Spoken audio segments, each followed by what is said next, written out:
మత్తయి సువార్త 21వ అధ్యాయం 4వ వచనం. ఇదిగో నీ రాజు సాత్వికుడై గాడిదను భారవాహక పశువు పిల్ల అయిన చిన్న గాడిదను ఎక్కి నీ యొద్దకు వచ్చుచున్నాడని సియోను కుమారితో చెప్పుడి. హల్లెలూయా. దేవుని పరిశుద్ధ నామానికి మహిమ కలుగును గాక. ఈ లోకానికి రాక మునిపే ఒక ప్రవక్త ద్వారా మాట్లాడిన మాట, కానీ ఇక్కడ మత్తాయి కూడా ఇక్కడ ఏం చేస్తున్నాడు, ప్రస్తావన చేస్తున్నాడు. మత్తాయి కూడా మాట్లాడుతున్నాడు. దేవుని పరిశుద్ధ నామానికి మహిమ. ఆయన గాడిద మీద ఎక్కి వెళ్తూ ఉన్నప్పుడు ఈ మాటలు అక్కడ ఉన్న శిష్యులందరూ ఈ మాటలు చెప్తా ఉన్నారు. మత్తాయి కూడా చెప్తా ఉన్నాడు. దేవుని పరిశుద్ధ నామానికి మహిమ కలుగును గాక. హల్లెలూయా.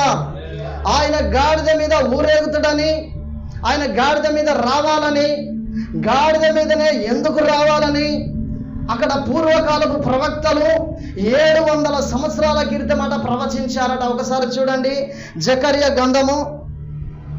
ఎందుకు ఆయన గాడిద మీద వచ్చాడు అంటే ప్రవచనాల నెరవేర్పు. హల్లెలూయా. వేటి నెరవేర్పు? ప్రవచనాల నెరవేర్పు. ప్రవచనం అంటే ఏంటో తెలుసా? ఎంతమందికి తెలుసు? చేతులే పట్టండి. ప్రవచనం అంటే ఎంతమందికి తెలుసు? ప్రవచనం అంటే ఎంతమంది నాకు తెలుసా? వాళ్ళు చేతులే పట్టండి. ప్రవచనం అంటే ఏంటిది అంటే 5. ఇక తెలవని వాళ్ళకి చెప్తాను, తెలిసిన వాళ్ళకి అవసరం లేదు. ప్రవచనం అంటే జరగబోయే దాన్ని చెప్పడమే ప్రవచనం. అది నెల పట్టవచ్చు, సంవత్సరం పట్టవచ్చు, 10 సంవత్సరాలు పట్టవచ్చు, 100 సంవత్సరాలు పట్టవచ్చు. అప్పుడున్న కాలంలో 100 సంవత్సరాలు పట్టింది. ఇప్పుడు మాత్రము 2, 5, 10, 20. హల్లెలూయా. మనం అనుకుంటాం పాస్టర్ చెప్పాడు ప్రవచనం, ఇంకా ఏది నెరవేరలే. హల్లెలూయా. ఒక ఆయనకు ప్రవచనం చెప్తే అక్కడ ఇంటిపోయిన నీరున్నది, ప్రవచనం చెప్తే 3 నెలల తర్వాత నెరవేర్చబడ్డది. దేవుని పరిశుద్ధ నామానికి మహిమ కలుగును గాక. ఒకరికి చెప్తే సంవత్సరము తర్వాత ఇలా ప్రవచనాలు నెరవేర్పు అనేది ఒకటి ఉంటుంది. ఇంకొకటి ఏంటంటే దేవుడు ఒక వ్యక్తిని దీవిస్తానని మాట ఇచ్చిన తర్వాత దీవెన ప్రకారం తీసుకుపోతూ ఉన్నప్పుడు ఈ వ్యక్తిగా దేవుడు ఎట్లనైనా నన్ను దీవిస్తానని మాట ఇచ్చిండని తాగి తాళం పోసుకుంటే ఇప్పుడు ఏమన్నాడు అక్కడ ఆ యాజకునితో, ఒకప్పుడు నేను నిన్ను దీవిస్తానని యాజక ధర్మం చేయాలని నేను అనుకున్నా, కానీ ఇప్పుడు అది నాకు ప్రతికూలం అనిపిస్తుంది, దీవెనకు నువ్వు అర్హునివి కాదు. హల్లెలూయా. ప్రవచన నెరవేర్పు కొరకు భయము కలిగి, భక్తి కలిగి నువ్వు దేవుణ్ణి వెతికితే అప్పుడు నీ జీవితంలో మేలు చేస్తాడు. నువ్వు వట్టిగానే గింజలు వేసొచ్చి నువ్వు అలా ఎరువులు ఏమి వేయకుండా ఇక నేను ఈయనే ఉంటా, పంట రావాల చేతికంటే వస్తుందా? హల్లెలూయా. మరి చూడండి, జకర్యా గ్రంథం 9వ అధ్యాయం 9వ వచనం చూడండి. ఈ ప్రవచన మాట దైవజనమా, ఈ జకర్యా యేసుక్రీస్తు ప్రభుల వారు ఆ గాడిద మీద ఊరేగిన రోజుకును ఆ ప్రవక్త ప్రవచించిన ప్రవచనము మాట్లాడింది దానికి దీనికి మధ్యలో 700 సంవత్సరాల కాల వ్యవధి అట. ఎన్ని సంవత్సరాలు? 700. చెప్పిన ఆయన చచ్చిపోయిండు. గమనించండి, పాస్టర్ ప్రవచనాలు చెప్తాడు. ఒకవేళ నేను కూడా బయటికి వెళ్ళిపోతా ఉంటే ఎవరో ఒకరు హత్య చేసో లేదా యాక్సిడెంట్ అయ్యో కాలము చెల్లి దేవుడు నన్ను తీసుకుపోవాలనుకుంటే తీసుకపోతే నా ద్వారా దేవుడు మాట్లాడిన ప్రవచనం నేను చనిపోయినా మీ జీవితంలో నెరవేరుతుంది. గట్టిగా చప్పట్లు కొట్టి దేవుని నామమున మహిమపడదాం. 700 సంవత్సరాల తర్వాత ప్రవచనం నెరవేర్చబడ్డదట. ఎలీషా ప్రవక్త చనిపోయిన ఎముకల ద్వారా కూడా ఒక వ్యక్తి తిరిగి లేచాడు. 14 ఒక అద్భుతము జరిగింది. గట్టిగా చప్పట్లు కొట్టి దేవుని నామమున మహిమపడదాం. మన దేవుడు వట్టి దేవుడు కాదు. మనం నమ్ముడు చూడు, తిమోతి పత్రికలో రాయబడింది, పైకి భక్తి గల వారి ఉండి దాని శక్తిని ఆశ్రయించిన వాడు కూడా పరలోకము పోడు. మిడిమిడి భక్తి, మిడిమిడి జ్ఞానం, మిడిమిడి పోదునా వద్దునా ఎందునా. ఎట్లేసుకున్నాం మేము డ్రెస్సులు? ఆలోచన చేయండి. ఎట్లేసుకున్నాం డ్రెస్సులు? మా పవిత్ర పాస్టర్ నేను కొత్త వేసుకున్నావా పాత వేసుకున్నావా? లేకపోతే సంబంధం లేదు, లేకపోతే అవసరం లేదు. ఇవాళ ఏంది? ఒక అన్యజనుడు వాని పండుగ వస్తే పాత వేసుకుంటాడా? చినిగిపోయిన లుంగి అయినా కుట్టుకొని దాన్ని ఇస్త్రీ చేసుకొని కొత్తగా ఉండాలని వేసుకుంటాడు. మనం వేసుకుంటున్నామా? హల్లెలూయా. ఎక్కడ నా గుమ్మెడు టీషర్ట్లు కాలిపోయినాయి ఒకప్పుడు. నువ్వు ఆయన పండుగ రోజు ఆయనకు ఇల్లు ఇవ్వకుండా నీ బట్టలన్నీ ఇంటికాడనే ఉంచి నువ్వు ఎప్పుడు ఒక స్త్రీ ఆట 24 సంవత్సరాల క్రితం జరిగిన చరిత్ర చెప్తాను. 20 సంవత్సరాల క్రితం ఒక పాస్టర్ చెప్పిండు, ఒక అమ్మాయి అట చర్చికి పోయేదట. చర్చికి పోతే పాత బట్టలు వేసుకొని పోయిందట చర్చికి. పాస్టర్కు బాధ అనిపించి, అప్పుడప్పుడు మేము సహకరిస్తాం కదా, మీలో దయగలిగిన వాళ్ళు కూడా సహకరిస్తారు, సహకరించలేదని నేను అంటలేను. అయితే ఆయన ఏం చేసిండ్రా, అమ్మ నువ్వు ఈ బట్టలు కొనుక్కో బిడ్డ, వచ్చే వారం బల్లారాధన, తెల్లని వస్త్రాలు వేసుకుని రా బిడ్డ అని చెప్పి డబ్బులు ఇచ్చినట. ఎన్ని రోజుల గ్యాప్ ఉన్నది? 7 రోజుల గ్యాప్ ఉన్నది. డబ్బులు ఎంగన పోయి కొనుక్కొని ఏం చేసిందంటే మళ్ళా పాత వేసుకొని వచ్చిందట చర్చికి. మళ్ళీ ఏం వేసుకొచ్చింది? పాత. అంటే నీ సింపిరి గుడ్డ చూపెడతాను యేసు ప్రభుకు. బైబిల్ ఏమన్నా తెలుసా? దారిద్రతలో ఉన్న నిన్ను ధనవంతునిగా చేయడం కొరకు వచ్చినాయి. నీ దారిద్రతను ఆయన శిలువ పైన మోయడం కొరకే, చూపెట్టుకోవడం కొరకు వచ్చింది ఈరోజు ఆయనే. ఎప్పుడు అదే సింపిరి గుడ్డలు, ఎప్పుడు అదే నిద్రమత్తు, ఎప్పుడు అదే బద్ధకం, ఎప్పుడు అదే పిసినితనం, ఎప్పుడు అదే మాసిపోయిన బట్టలు. హల్లెలూయా. లేకపోతే వేరు. హల్లెలూయా. ఏమంటాను నేను, నీకు కొత్త వస్త్రాలు లేవా? నువ్వు ఉన్నదాంతో వేసుకొని రా. కొత్త ఉన్నప్పుడు ఆయన పండుగ రోజు, ఆయన పండుగ నాడు బట్టలు వేసుకొని రా. దేవుడు సంతోషపడతాడు నిన్ను చూసి. నీకు ఇచ్చిన బిడ్డ ఎక్కడ పెట్టినావు? ఎంత బాధపడతాడు. నా బిడ్డ ఈరోజు పాత డ్రెస్ వేసుకొని షేప్ వేసుకొని వచ్చి ఇక్కడ ఉన్నదనుకో, నాకు ఎంత బాధ అనిపిస్తే కొత్త తీసుకు. ఎందుకంటే ఆవకంటే ముందొత్తా చర్చిలకు, నేను ఆవకంటే ముందొత్తా చర్చిలకు వచ్చి కూర్చుంటా. ఇక డాడీకి అది వేసుకొని రా అని చెప్పినా కానీ పాత తీసుకొని వస్తే ఆ పక్క కడుపులో ఉడుకుతుంది, రెండోది బాధ అనిపిస్తుంది, ఏడతా ఇది వేసుకొని వచ్చింది నా బిడ్డ బట్టలు లేవా, ఇది వేసుకొని. మరి యేసు ప్రభు గలమకాడుండి 2 చేతులు చాపి ఆత్మరూపకంగా ఉండి ఆయనలో నుండలే బయటకు వస్తావు. నువ్వు ఇక్కడికి ఆయనలో నుండలే, ఆయన ఇట్లుండి ఇట్లా చేతులు చాపుతాడు ఒక్కొక్క వ్యక్తిని. ఇట్లా చాపితే ఆయన చేతి కింద నుండే లోపలికి వస్తూ ఉంటావు. ఒక పండుగ రోజు నూతన వస్త్రాలు ధరించి ఒక అవగాహనగానే ఉండాలి. మనం ఆరాధన చేస్తున్నప్పుడు మనోళ్ళు ఏం చేస్తారు, ఆరాధన చేస్తూ ఉన్నప్పుడు నువ్వు అప్పుడే ప్రార్థనకు వస్తే నువ్వు లేచి నిలబడే ప్రార్థన చేయాలిగా, ఆరాధన చేయాలిగా. మళ్ళా కాసేపు పావుగంట కూర్చొని నేను ప్రార్థన చేసి లేస్తా అనేది కాదు. ఆరాధన క్రమంలోకి వచ్చినావు. నువ్వు ట్రైన్ పోతా అంటే గమనించండి, ట్రైన్ పోతా అంటే నువ్వు ట్రైన్ కాడికి పోయినావు, సడన్గా నీకు దొరికింది. ముందుగా పోయినోడు పావుగంట కూర్చున్నాడు. అర్థమవుతుందన్నమాట? అర్థమవుతుందా? ముందుగా పోయినోడు పావుగంట కూర్చున్నాడు అక్కడ. ఇక వాడు పావుగంట కూర్చుని ట్రైన్ పోతుంది, నేను పావుగంట కూర్చున్నాక ట్రైన్ ఎక్కుతానంటే ఉంటుందా అది? మరి నువ్వు ఎట్లున్నావు? హల్లెలూయా. అందుకనే చెప్తాను, ఒక అవగాహనతో దేవుని ఆరాధించాలి. తండ్రి కుడిపార్శ్వము దగ్గరికి ఒక రోజు మనం పోయే రోజు అనేది ఒకటి ఉన్నది. అక్కడికి పోయి నీవు పరిశుద్ధాత్మ దేవుడు సంఘములో నిన్ను అలంకరించినట్లుగా నువ్వు అక్కడ పోయి ప్రదర్శన చేయాలి. ఎస్తేరు ఎవరి ముందట, అహేశ్వరేష్ ముందట పోయి నిలబడినట్టుగా నువ్వు నిలబడాలి. ఆ పద్ధతులు సంఘములో నేర్చుకోవాలి. నాకు ఆయన చెప్తే నేను వినను అంటే నువ్వు బయటికి గెట్ అవుట్ అంటాడు ఆయన. అక్కడ గెట్ అవుట్ అనక ముందుకే ఇక్కడనే నేర్చుకోవాలి. నువ్వు ఎంతటి వ్యక్తివైనా, ఎవరైనా, నేనైనా, నా బిడ్డ అయినా, మా పాస్టర్ అమ్మైనా, మనం అందరం ఒక దినాన దేవుని సన్నిధికి వెళ్ళి నిలబడాలి. ఎందుకంటే ఆయన నీ కొరకు నా కొరకు ఒక గాడిద, పనికిరాంది భూమి మీద ఏందనంటే ఒకటి పంది, రెండోది గాడిద. అంతే కదా, పంది గాడిద. ఇక పంది మీద ఎవరెక్కరు కానీ బాగా పూర తగ్గించుకునేది ఏంటంటే గాడిద. దాని మీద ఎందుకు ఎక్కింది తెలుసా? నేను గాడిద లాంటి ఆ గంత స్థితిలో ఉన్న వ్యక్తిని కూడా హెచ్చించాలని ఒక గుర్తాట. అందుకనే 113వ కీర్తనలో పెంట కుప్ప నుండలి లేవనెత్తుతా అన్నాడు. పెంట కుప్ప నుండలి 113వ కీర్తన 7వ వచనంలో ఉంటుంది. పెంట కుప్ప నుండలి బీదలను పైకెత్తువాడను, ప్రజల ప్రధానుడు ఎదుట నిలబెట్టేవాడనని చెప్పిండు ఆయన. హల్లెలూయా. ఈ మాటలన్నీ ఎప్పుడు నెరవేర్చబోతున్నాయని చెప్పి ప్రవచనాలు అవి మన జీవితాలలో నెరవేరాలి. దేవుని పరిశుద్ధ నామానికి మహిమ కలుగును గాక. చూద్దాం ఎంత. జకర్యా గ్రంథం చదవండి ఇప్పుడు 9:9.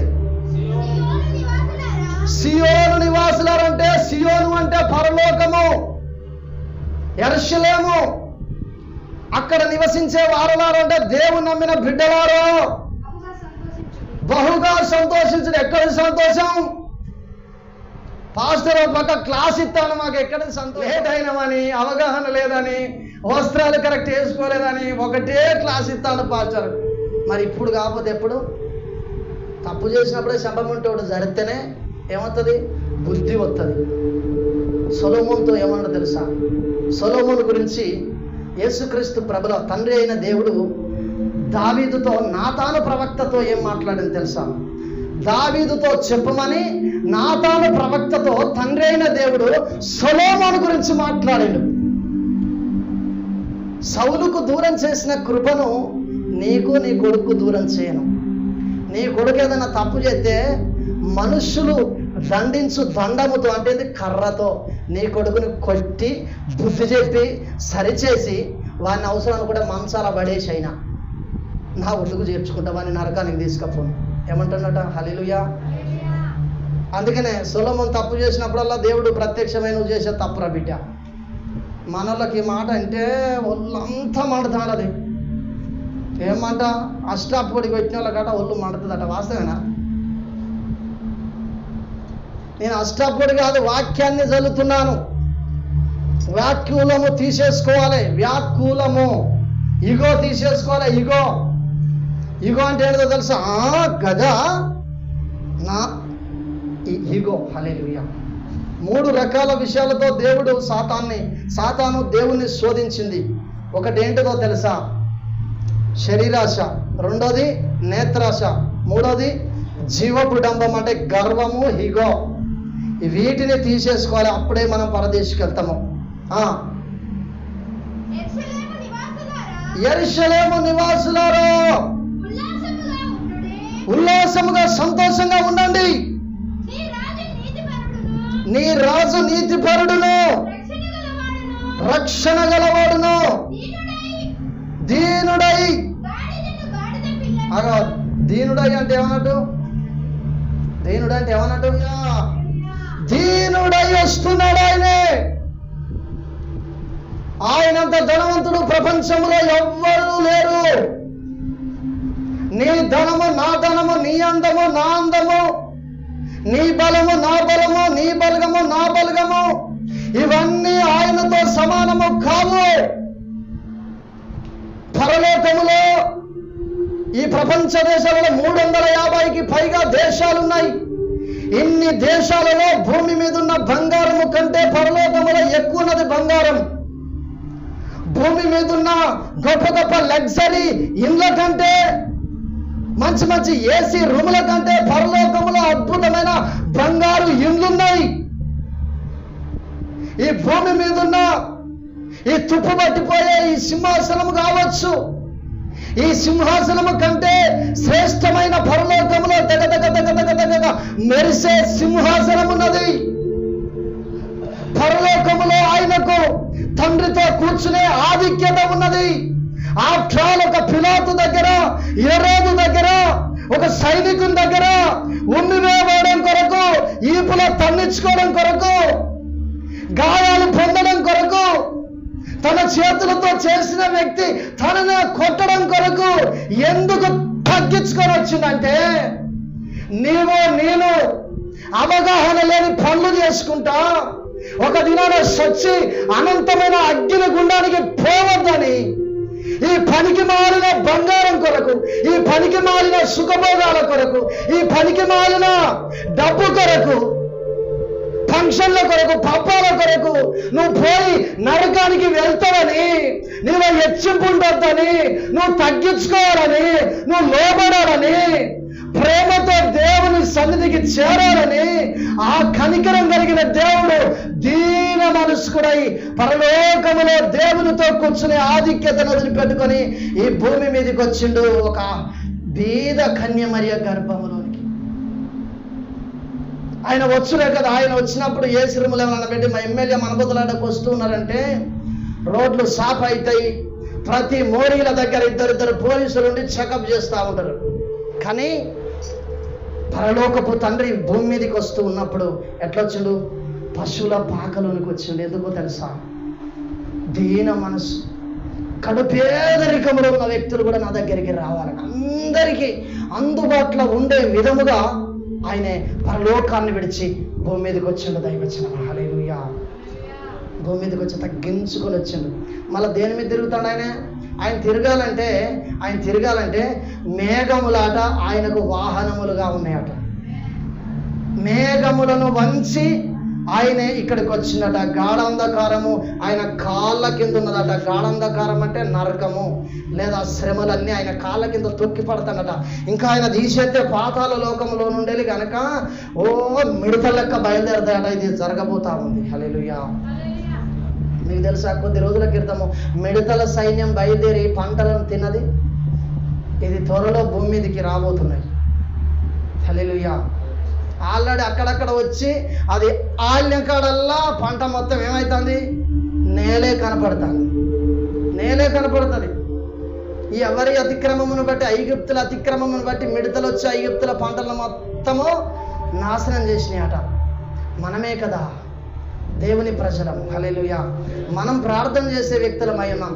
ఇప్పుడు నేను ఎంతసేపు ఈరోజు ప్రార్థన చేసిరంటే 10 నిమిషాలు అర్ధ గంటకు దాటిన వాళ్ళు ఇక్కడ కనపడరు. నాకు తెలిసి కనపడతారా? ఉన్నారా? చెప్పండి. అర్ధ గంట దాటి ప్రార్థన చేసిన వాళ్ళు చేతులు పైకి లేబట్టండి. ఇక్కడ అర్ధ గంట దాటి ప్రార్థన చేసిన వాళ్ళు చేతులు లేబట్టండి.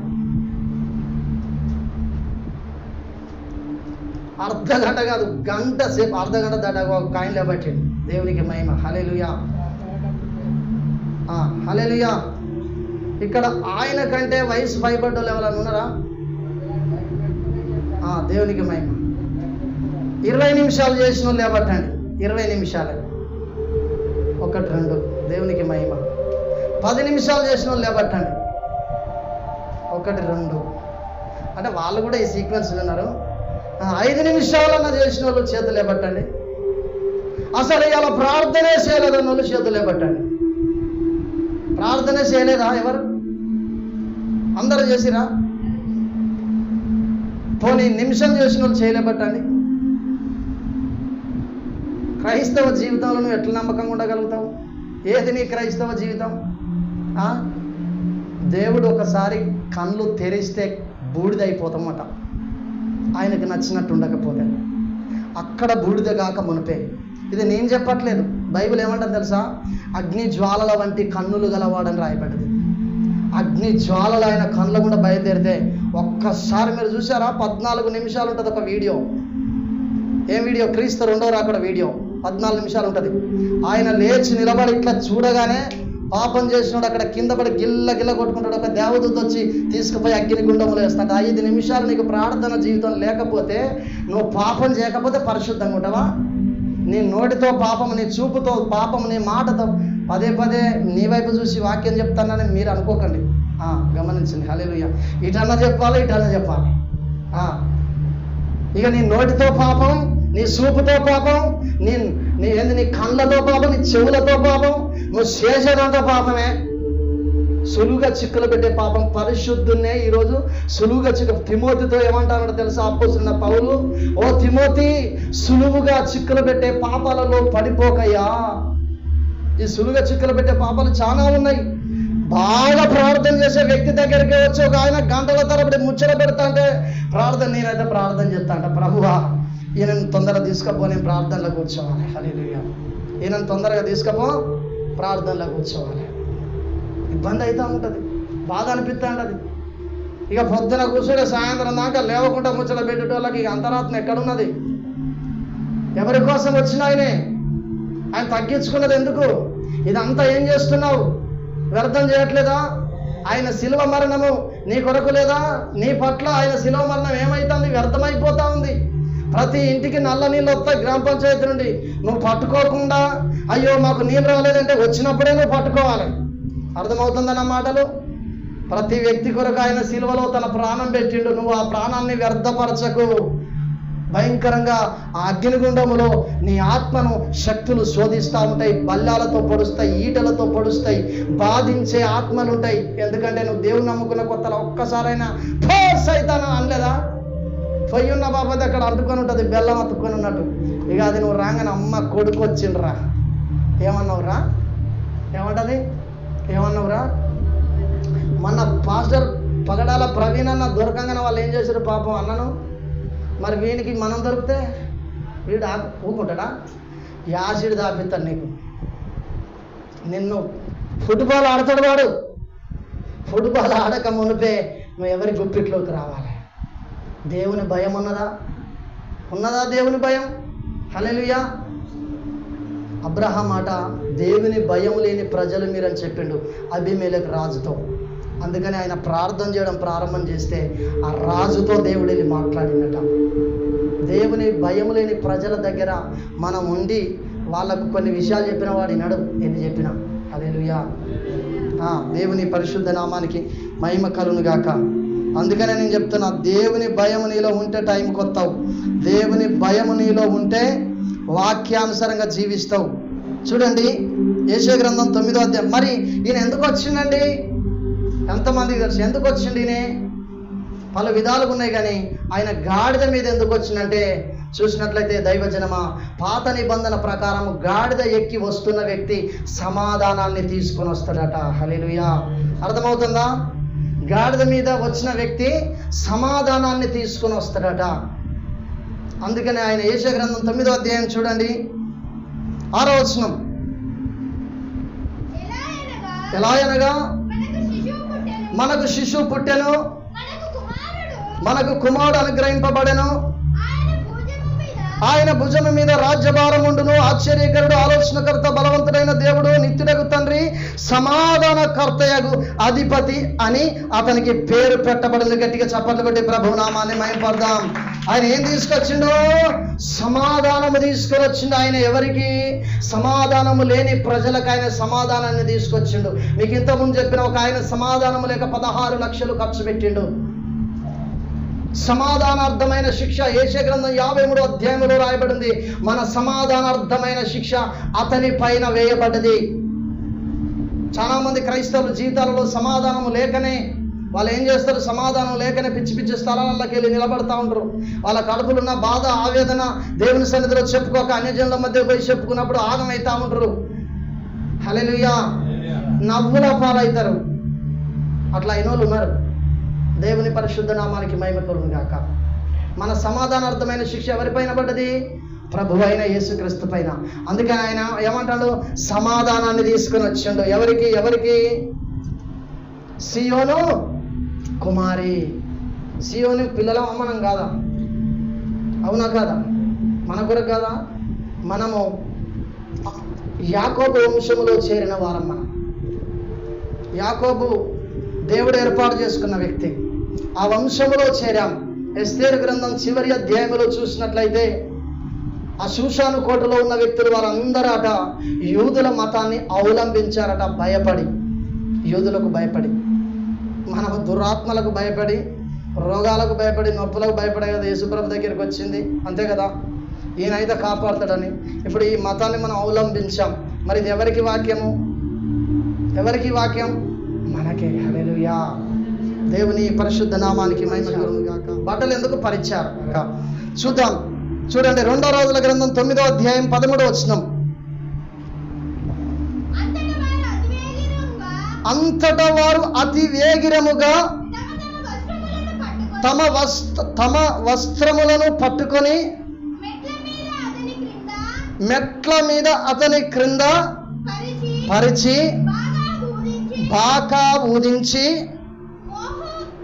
యోహు రాజై ఉన్నాడని చాటించి గట్టిగా చప్పట్లు కొట్టి ప్రభునామాన్ని మహిమపడదాం. హల్లెలూయా.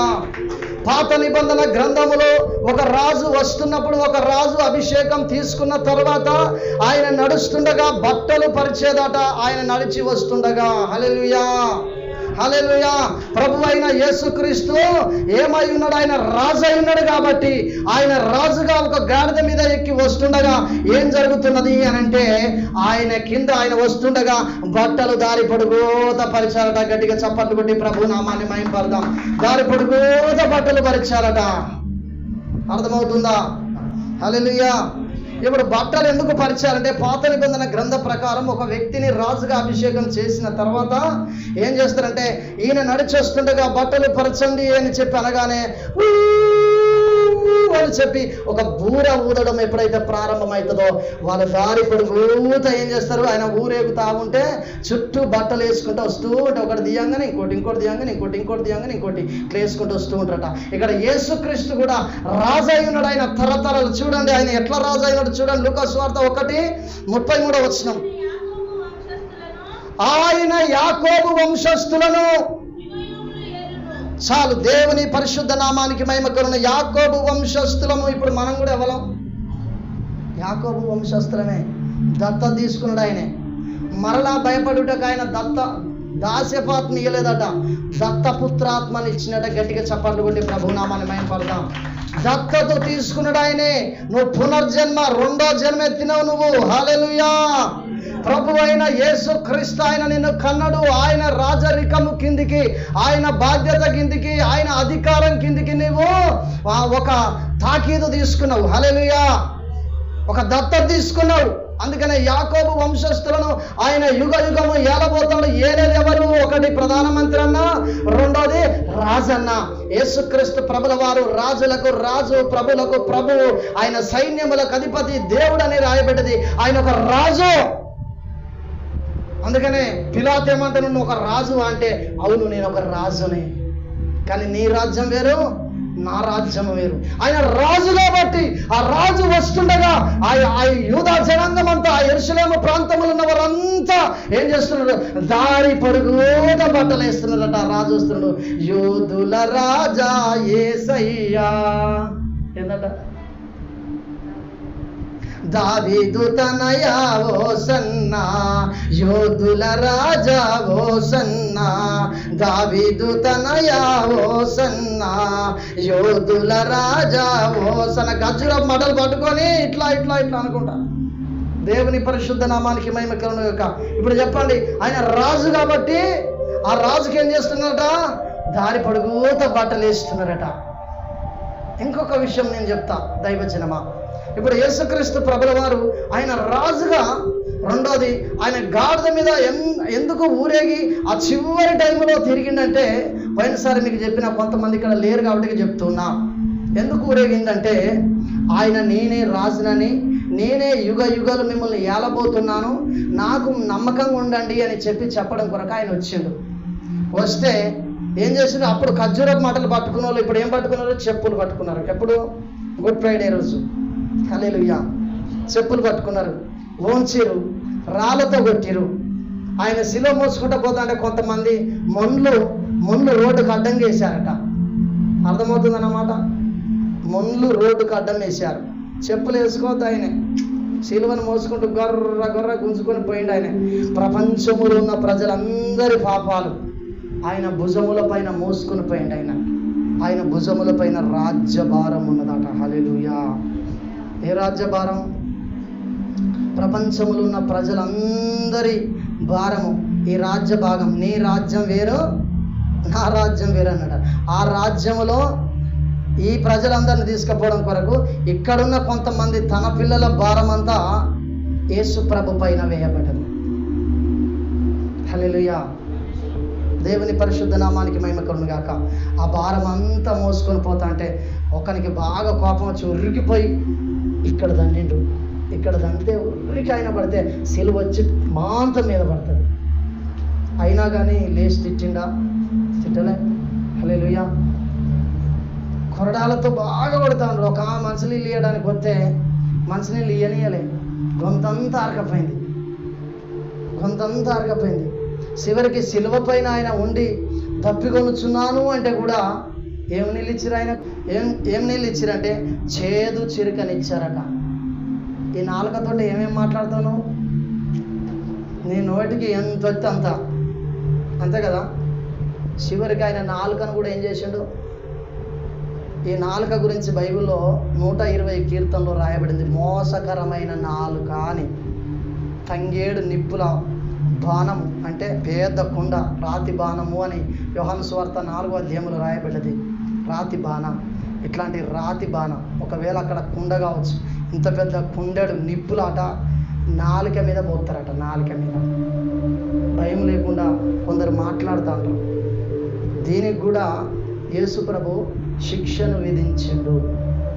మరి నువ్వు ఆయన దగ్గరకు వచ్చి నీ నాలుకతో బరి తెగించి మా సుత్తు మాట్లాడతానా? నన్ను క్షమించయ్యా, అందరిని కాదు నేను ఈ మాట అనేది, తెగిడిచి మాట్లాడేటోళ్ళు కొంతమంది నాకు తెలుసు. హల్లెలూయా.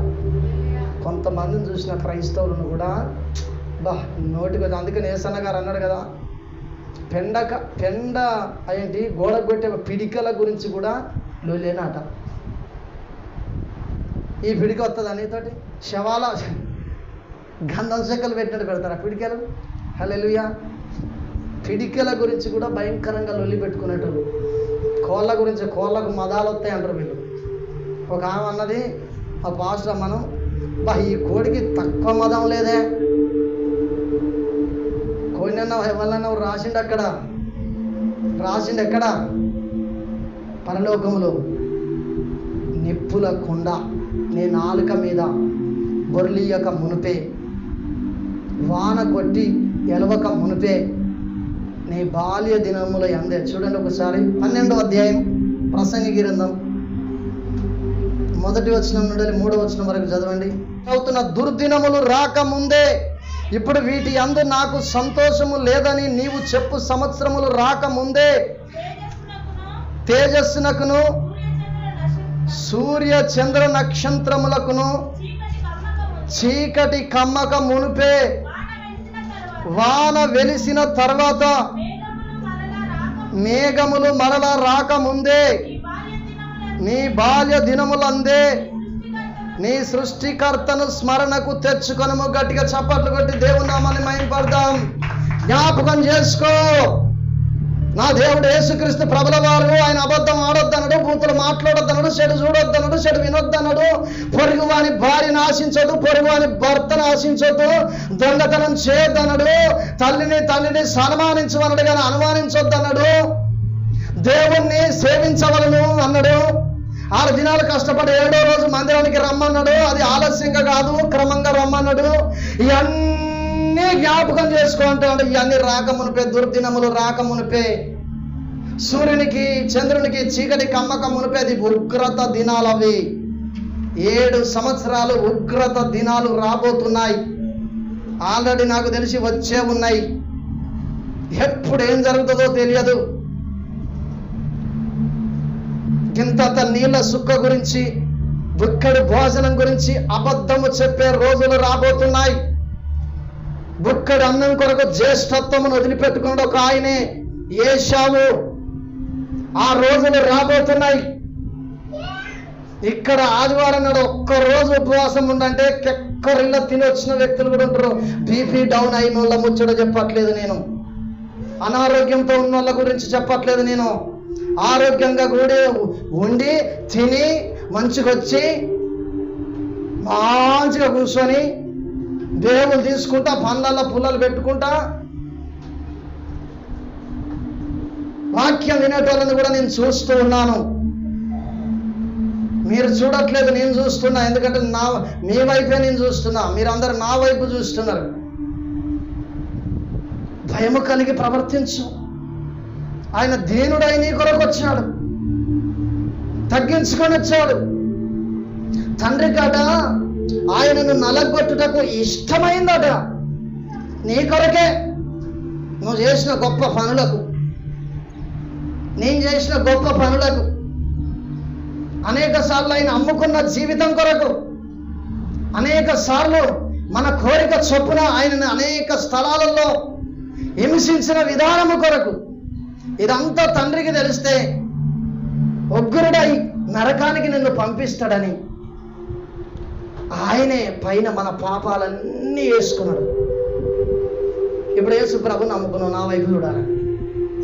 యేసు ప్రభు నమ్ముకున్నావు, నమ్ముకున్న కొత్తలో నువ్వు ప్రార్థన చేసి ఆయన రక్తం నీ పాపాలు కడుక్కొని తెల్లగా చేసుకొని మందిరానికి వచ్చినావు. ఇక ఇప్పుడు దేవుని దగ్గరికి వచ్చినాక, అయ్యా సంసోను గారి పేరు జీవగ్రంథంలో రాయంటే రాసిండు, ఇస్సాక్ గారి పేరు జీవగ్రంథంలో రాయంటే రాసిండు. ఇప్పుడు జీవగ్రంథంలో రాసిన వాళ్ళ పేర్లు అన్నీ ఆయన దగ్గర ఉన్నాయి. అలేవా? నా వైపు చూడాలి, నా వైపు ఉన్నాయి. అలేవా? ఉన్నాయి. ఇప్పుడు వీళ్ళు ఏమేం చెప్తారో కరెక్ట్ అయిన ముఖ్యమంత్రి అయితే కొంతమందిని పర్సనల్గా వారి పిఏలను తోలి ఇక్కడున్న ఎమ్మెల్యేల పరిపాలన ఎట్టుంటుందో కనుక్కుంటాడు. కనుక్కుంటుడా ఇప్పుడు ఆయన దేవదూతలను కిందికి మీదికి తోలుతాడు. యేసు ప్రభు కనికరం గల దేవుడు. ఏది చేసినా నా పాపం క్షమించగానే క్షమిస్తాడు. నా కొడుకు ఏది చేసినా క్షమిస్తాడు అని చెప్పి పర్సనల్గా కూడా ఆయన ఏం చేస్తాడు, కొంతమందిని తోలుతాడు. ఆయన హల్లెలూయా. కొంతమందిని ఏం చేస్తాడు, తోలుతాడు. అట్లా తోలిన దాంట్లో ఒకడు కనపడ్డాడు. వాడు ఏమైందో చూద్దాం. బైబిల్ చెప్పి ముగించుకుందాం. అపోస్తల కార్యము 12వ అధ్యాయము 21వ వచనం చదవండి. ఒకరు చదవగలిగిన వ్యక్తులు క్లియర్గా చదవండి. శ్రద్ధగా ఈ మాటలు వినండి, జీవితాలు బాగుపడతాయి. నువ్వు వినకపోతే ఇక నీది నీకే. ప్రతి వ్యక్తికి 139వ కీర్తనలో వాక్యం ఏం సెలవిస్తుంది? 16వ వచనము నేను చదువుతున్నాను. 139వ కీర్తన 16వ వచనం. నేను పిండమునై ఉండగా నీ కన్నులు నన్ను చూచెను, నియమింపబడిన దినములలో ఒక్కటైనా కాకమునిపే నా దినములన్నీ నీ గ్రంథములో లిఖితములాయెను. హల్లెలూయా. ఇప్పుడు ఇక్కడ ఇంకొక వ్యక్తికి నియమింపబడిన దినాలు అనేది వచ్చిందట. చూద్దాం. నియమింపబడిన దినమందు హెరోదు రాజవస్త్రములు ధరించుకొని న్యాయపీఠము మీద కూర్చుండి వారి ఎదుట ఉపన్యాసము చేయగా జనులు ఇది దైవ స్వరమే కానీ మానవ స్వరము కాదని కేకలు వేసిరి. అతడు దేవుణ్ణి మహిమపరచునందున వెంటనే ప్రభువు దూత అతన్ని మొత్తెను గనుక పురుగులు పడి జానడు పొడుగు పురుగులు పడతాయి. ఎవరిని మహిమపరచలేదట? ప్రభువును. కొంతమంది కుటుంబాలలో దేవుడు గొప్ప కార్యాలు చేస్తే ఎన్ని కార్యాలు చేయి ముద్దనప్పు కూర్చున్నాడు, అక్కడే కూర్చుంటారు తప్ప నా జీవితంలో మేలు చేసిండు దేవుడు, నా భర్త జీవితంలో, నా భార్య జీవితంలో, నా కొడుకు జీవితంలో, నా బిడ్డ జీవితంలో మేలు చేసిరు అని చెప్పి గీడికి వచ్చి చెప్తే బలహీనపడిన గుండెలు కొన్ని ఉంటాయి. యెషయా గ్రంథంలో ఏమన్నా తెలుసా? బలహీనపడిన వాడిని బలపరచుడి, తత్తరిల్లు హృదయాలను దృఢపరచుడి రాయబడ్డది. సాక్ష్యం ఎందుకు చెప్తాను? స్టేజ్ దగ్గరికి వచ్చి ఒక ఆమె కొడుకు మందాగిండు. మందాగితే పోతనే వినపడుతుంది అన్నమాట. మందాగితే పోతనే ప్రార్థన చేయి పాస్టర్ గారు అని చెప్పిపోయారు. చెప్పిపోతే మేము అప్పుడు కల్లడమ్మ కూడా ఇక్కడనే ఉన్నది. పాస్టర్ అమ్మ, ఆమె, నేను ఆ రోజు అంతా ప్రార్థన చేసినాం. తెల్లారి ప్రార్థన చేసినాం. మళ్ళీ ప్రార్థన చేస్తే ఈడికొచ్చి నేను రాత్రంతా ప్రార్థన చేసుకున్నా, దేవుడు నా కొడుకును బాగు చేశాడు. మరి వీళ్ళు ఏం చేశారు? నువ్వు పోతానప్పుడు చెప్పిన ముచ్చట ఏమైంది? మహిమ వస్తుందా? ఇసంటున్నాయి కదా తీసుకుపోయాలి వేసేది. ఎక్కడున్నది నీ అవగాహన? ఏం ప్రార్థన చేస్తావు? నీ ఇంట్లో కార్యం జరిగితే నువ్వు దేవుని సన్నిధిలో చెప్పకపోతే దయ్యాల మధ్యలో చెప్తావా? అవగాహన లేని పనులు చెప్తే ఎక్కడ పైకి వస్తాడో? ఎవరు వచ్చేది? నువ్వు ఎవరిని మయంపరుస్తావు? ఈ మాటలు ఎక్కిరిచ్చినట్టు అనిపిస్తానయా? నీ కళ్ళ ఎదుట హేళన చేసినట్టు అనిపిస్తానయా? ఇక్కడ నేను ఈ మాట నీకు చెప్తే నువ్వు సరి చేసుకుంటేనే సరి. అక్కడ పాతాళములో ఎగతాళి చేస్తారు వాళ్ళు. వయసు ఉన్నప్పుడు నీ కోడల్ని సరిగ్గా చూసుకుంటే, నీ అత్తను సరిగ్గా చూసుకుంటే, నువ్వు ఇతరుల పైన కనికర పడితే, నీ వయసు పోయిన తర్వాత కూడా నీకు కనికరం దొరుకుతుంది. కాలేసి రాకుతావు ఈపున, అత్త నిన్ను ఈపు రాయండి వెళ్తే నీ మీదకి కాలు వేసింది. ఒకరోజు లాజరు నిన్ను భోజనం కొరకు కొద్దిగా బుక్కడు భోజనం ఉంటుందేమో నీ ఇంటికి వస్తే లాజరుకు బుక్కడు భోజనం పెట్టకుండా, అరే నువ్వు దేవుని వదిలిపెట్టి నా దేవులను మొక్కితే నీకు భోజనం పెడతారన్న తర్వాత వాడు పాతాళము నుండి ఏమంటాడు? తండ్రి అయిన అబ్రహామా, నా యందు కనికరపడి తన వేలు కొనను. ఎవరి వేలు కొనను? లాజరు ఏలు కొనను. చిక్కడి పాలల్లా ఏలు పెడితేనే గింతంతా అతుకుతాయేమో, నీళ్ళలో చేయి పెడితే అతుకుతాయి ఆ నీళ్ళు. నా నాలుకను చల్లార్చక రమ్మంటే ఎట్టొస్తాడయ్యా? ఇప్పుడు నువ్వు ఇక్కడ కరెక్ట్గా ఉండి అక్కడికి పోతే నువ్వు ఎక్కిరించబడవు. బైబిల్ ఏమన్నా తెలుసా? కొందరు అయితే చూస్తే నేనే ప్రాంప్ట్. ఇక బయట ప్రపంచం మొత్తం వేస్టే. మామూలు తీర్పులు కాదు వాళ్ళ మాటలు వింటే. నా సగం భక్తి పోతుంది. ఎప్పుడు పోతాడురా బాబు, ఎప్పుడు పోతుందిరా బాబు నా దగ్గర ఉండేది. హల్లెలూయా. బైబిల్ ఏమన్నా తెలుసా? దుష్ట సాంగత్యం మంచి నడవడికని చెడగొడుతుందని ఉన్నది. ఆ నీతిమంతులను నీతిమంతులుగా చేయట కొరకు వచ్చిండు మన ప్రభు అయిన యేసు ప్రభు. ఇంకా నువ్వు ఇళ్ళనే ఉండి పాపం చేసుకుంటుంటే ఇంటి దొంగను ఎవడు కనుక. అందుకని ఏమాడు తెలుసా? గురుగులను గోధుమలను వేరుపరచుడి.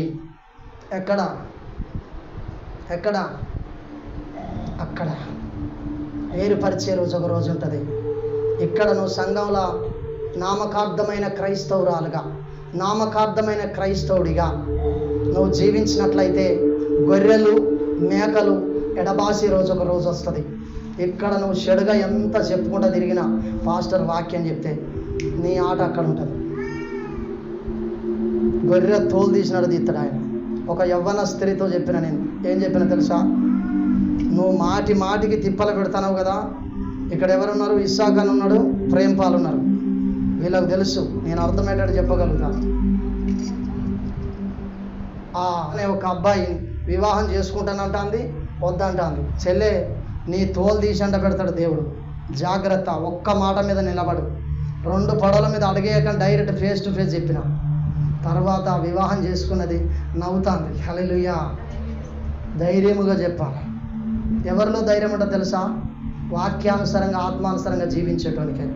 పాపం ఉన్నోడు ఎప్పుడు కూడా ధైర్యంగా మాట్లాడలేడు. కాబట్టి నీ కొరకు నా కొరకు ప్రపంచము కొరకు ఆయన వచ్చింది. నువ్వు ఈ సంఘానికి వచ్చి నీకు ఇష్టం వచ్చినట్టు జీవించి నువ్వు ఇంకా నీ పాప జీతాన్ని వదిలిపెట్టుకోకపోతే నీ కొరకు కదా ఆయన వచ్చింది. పాపుల కొరకు వచ్చిండు, పవిత్రపరిచిండు. ఇప్పుడు నీతిమంతులను తీసుకుపోవడం కొరకు ఆయన ఏం చేస్తున్నాడు? పిలుస్తా ఉన్నాడు. హల్లెలూయా, హల్లెలూయా. దేవుని పరిశుద్ధ నామానికి మహిమ కలుగును గాక. తలలు వంచినట్లయితే ప్రార్థన చేసుకుందాం దైవజనమా. ఒక తీర్మాన ప్రార్థన.